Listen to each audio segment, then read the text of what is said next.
Hey you guys, this is Darissa with The Nocturnal, and today we spoke with the stars of Where the Crawdads Sing. Talk a little bit about your initial response to the story. So, the biggest thing with this story that I felt when I started reading it was you just want everything great to happen to Kaya. You feel for this girl the entire time, and you're like, please something amazing happen to you. And I think it's slow. It takes a very long time, but when it finally does, you're so deserving of it because you're such a resilient individual. What was it like working with just this incredible cast? It was easy, honestly. It's such a great cast, and everybody was cast so appropriately, and we had such great backing with Hello Sunshine and Sony and everything that it honestly just made our jobs easier. We showed up and it was like, oh, you're Kaya, this makes sense. And Daisy and I connected right away, and it was, we have a sibling bond in the movie, but it was so easy to have in real life because, she's just a great person too. What was your favorite moment filming this movie? The one thing that always sticks out was first seeing our childhood home on set, because I showed up and it was so real to what I read in the book that I just thought, I was like, A, I don't have to use my imagination right now because it's right here in front of me, and B, it was more perfect than I even pictured in the book to every single detail that I just kind of had to take it all in for a minute. That's amazing. Thank you so much, Eric. Thank you. Thanks. Every detail of this film really transports the audience back to the 50s and 60s. Yeah. What was that like to really come across the movie directing? What was the main thing that you wanted to do? I wanted to make sure that the film felt very grounded in a real time and place, and we did extensive research. We worked with historians to help us really figure out what specifically a small town in this specific area of North Carolina, how that would look and feel, and how different folks from different walks of life would navigate those, by class, by race, by gender, and all of our departments, from costumes to our production design, went into great lengths to be able to get those details just right. And then at the same time, we wanted it to feel timeless and sort of lean into this fabulistic quality, because it's a story that, fortunately or unfortunately, is very timeless. And the themes of the movie, I think, will resonate for years to come. Absolutely. What was one thing that was kind of difficult for you, I guess, while you were on set, maybe even prior to being on set? Yeah. It was kind of difficult to direct. Shooting on boats is really challenging because the boats move.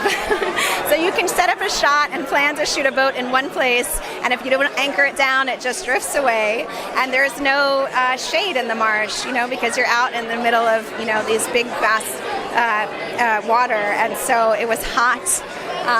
It was very challenging. Interesting. What is your How's it going? I'm Antonio. Nice to meet you. I would say the same thing was my favorite thing. When we would shoot all day out in the marsh, we would shoot until the sun set because we wanted to get every minute of daylight. And as we were coming back to base camp, the crew would just be completely silent, and we'd all be looking around and finally taking in this incredible landscape around us. And there were many moments where we just sat there with tears running down our face because we felt so lucky, so privileged that we get to tell a story and get to photograph this beautiful natural world. So what was it like to work with such an incredible creative team? It was incredibly humbling working with such an incredible creative team, because they've made some of my favorite movies, and they are themselves. I mean, Reese Witherspoon is one of my favorite actresses anyway, and she didn't even act in it. Taylor Swift being so humble as to write a song on spec, and just because she was so inspired by the book. So I think everyone approached it with a sense of real humility and real service to the movie, and that was it was incredible. It felt like we were all in it together. What is one takeaway that you want the audience to take away from this movie? One takeaway I would love for the audience to have is that there's no person alive that is throwaway, that we should discount. Everybody is worthy of respect and a dignified life, and I think this movie ultimately, hopefully, works towards that. What is one thing that you would say difficult maybe about maybe this movie that you were trying to get across to the audience, and it might have been a little bit difficult for you to do that? honestly, the most difficult thing was fitting in so much of Delia's book in a way that the audience could really stay with it. In a book, you can stay over many years. In this, you have to really keep their attention. But I think the actors do such an incredible job. I mean, Harris and Taylor John Smith and obviously Daisy Edgar Jones, they're so compelling that you're just with them every moment. And the inverse of that question would be, what would be your favorite thing that you're really trying to get the audience to take away or understand, I should say? I think one of my favorite things about this movie is the love and care that everyone has for each other. There's a scene with Startling and Daisy that accidentally became one of my favorite scenes in the movie. I don't want to give too much away, but the sort of pathos and just life that all of these actors give to these characters, it just takes my breath away. So what was one thing that was kind of difficult about bringing your character to life, knowing that totally happens? Well, when I got the job, I did not know how big the book was. So in a way, my understanding of the character began to form before I really understood what a big thing it was. So for me, it was sticking to what my initial impulse was. After I found out what a big thing it was, I had to trust my initial instinct.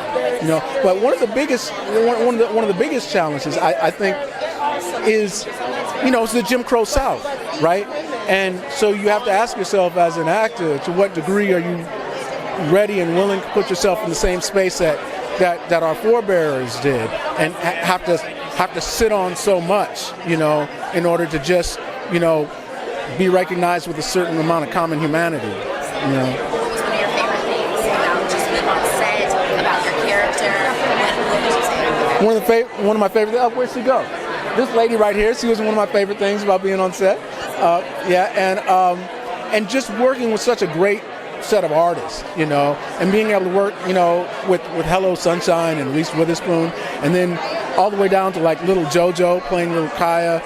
Everybody from top to bottom was quality, and they cared about the work, and even behind the camera as well. So it was a pleasure to be a part of such a high quality production. Yeah.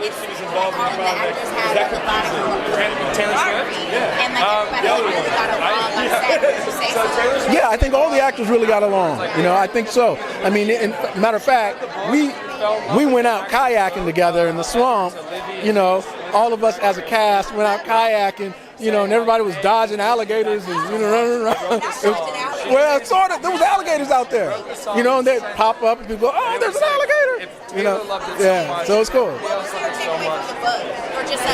else is this book having? The book or the screenplay? The screenplay. Not yet. Yeah. Who knows? Well, I thought that it was going to be a challenge, as I said, because it is a character whose common humanity isn't recognized within the Jim Crow South. And so how do I navigate those waters and not bring a contemporary mindset to it? Because a contemporary mindset would go, oh, well, I'd do this in such and such a situation. But that's not the reality of what could be done in that particular time. And so for me, it was about kind of letting that contemporary mindset go and adopting the one that like I said, our forebears, my grandfather would have had to have in that same situation. Yeah. Thank you, sister. It's a pleasure. What was one thing that you want the audience to take away from your character that you were trying to get across? I mean, Tate's like such a kind, loving, and curious guy, but he's also not perfect. When he leaves and doesn't come back to Kai when he says he's gonna, it really takes him for a ride. And he's not cookie cutter. He's not perfect. None of the characters in the book are, and I think it'd be nice for an audience to take that away. What was your favorite thing about filming? About filming? Just being on set every day. Like, I feel like I made some of my best friends on this movie, and it's nice to be able to call on them whenever I need to chat or talk. And we made something so special, and it's silly, but it was recorded. It'll be there forever, And I'm just I'm grateful to be a part of it. Yeah. I love that. When you were reading the screenplay, did you have any? I don't want to say reservations, but what was your thoughts? I had no reservations. As soon as my sisters. Let me preface this. My sisters have never cared about anything I've worked on before. when they found out I was playing Tate and we're the Crawdads singing, they freaked out and they were like, as long as it's not Chase, no offense to Chase's character. But as soon as I found out that they were so obsessed with this and I've never cared about anything else, I knew this was an important movie, an important book. I don't know. Again, to preface, I'm just super grateful to be here. What was it like to play your character? What were you really trying to get across to the audience when you read the screenplay? A mutual understanding. You know, and I'd read the book, so I had a pretty good idea of who Sheriff Jackson was, but the screenplay, you know, it just, here's a guy who's been in this town for a long time. He's got a lot of, you know, police work under his belt. He's intuitive, so he's kind of a bulldog. He's going to go after his clues. He's going to scour everything and, you know, try to find out who done it. What did you think about the book? I'm sorry? What did you think about the book when you read it? You said you read the book. I thought the book was amazing. Me and, you know, 1,200 million other people on the planet. But yeah, the book's incredible. You've got 12 million readers so far over that who bought the book. You've got, with Taylor doing a new song, Taylor Swift doing an original song for the movie, now you've got all those fans who are buying the book. So I just think now it's going to, you know, the film coming out is going to let people know what they've been missing if they haven't read the book. And I think if you read the book, you're going to be able to appreciate the film. If you've not read the book, you're going to appreciate the film. And I think it's a great summertime film with timeless lessons in it and female empowerment. You've got Kaya, who's like the top of the world, grows up from a abandoned little kid and has to not only become one with the marsh, but learn how it can help her, how it can hurt her, and how best to, I don't want to give away anything, but you know what I mean. What was one thing that you want the audience to resonate with your character? Oh gosh, that's a hard question. I mean, I was newly pregnant filming this film, and so playing a mother for the first time while I was becoming one, just I guess how difficult it is to be a mom, and what do I want to resonate with? Yeah, how hard it is to be a mom, and love knows no limits, but also, yeah, I'm sorry, that's the first thing that comes to mind. That's a beautiful answer. When you read the screenplay, what was the takeaway for you?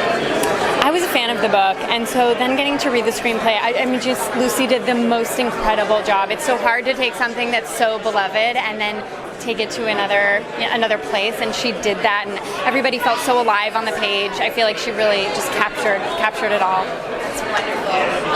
What was the difficult part about filming? Especially, you know, a lot of the actors have been saying the swamp, you know, filming on the boat, etc., etc. What was one thing that was difficult for you? I think it was one of my first experiences filming since COVID, so, you know, just the whole new way that sets were running was difficult. But yeah, being in the marsh, I remember just weather being a huge obstacle. But also that's so special because you can't recreate that, you know? And the answer to that question would be, what would be your favorite movie about filming? Every day. Just every day was a pinch me of getting to work with this team of women on this film. So it's really impossible to pick a favorite. I love that. Thank you so much. Thank you. Nice to meet you. What was your takeaway from just producing this amazing book? 12 million copies sold. Yeah. I'm sure that this was just such a big, mark to your legacy. I was just thrilled to be part of it. When I read the book, I fell in love with the character Kaya. She's just this woman against so many different elements, whether it's, you know, the wilderness or being abandoned, also having trouble with these two different men. And it struck me that she's a woman who saves herself, and she's the hero of her own story, which is always my favorite kind of story. So I'm so glad audiences are going to get to see it. I love that. What is the takeaway that you want the audience to take away from this movie? Yeah, I mean, it's about women's struggle to just rise above and take care of themselves. I mean, we all realize no one's coming to save us. We have to save ourselves. It's told beautifully. It has elements of love and mystery, and there's a murder. And so I think it's going to be a great movie for summer. Absolutely beautiful. Thank you so much. Thank you. What's one modern world leader that you think Kaya would be inspired by? Oh, Greta Thunberg. What's one surprising aspect of this adaptation that you think fans of the book will be either surprised or excited about? Taylor Swift being involved? Taylor Swift being involved. Yeah. Okay, that's good. What was your takeaway from the first screenplay? I think I was just so moved by how incredibly resilient Kaya is as a character, and I think that's, I was reading the book during the pandemic, so it was during a time where we'd all kind of en masse suffered a hardship, and I was sort of struck by how incredible our ability to bounce back is, and with Kaya she really encapsulates that, because she suffers a lot and she keeps going, and she remains hopeful for something better. So yeah.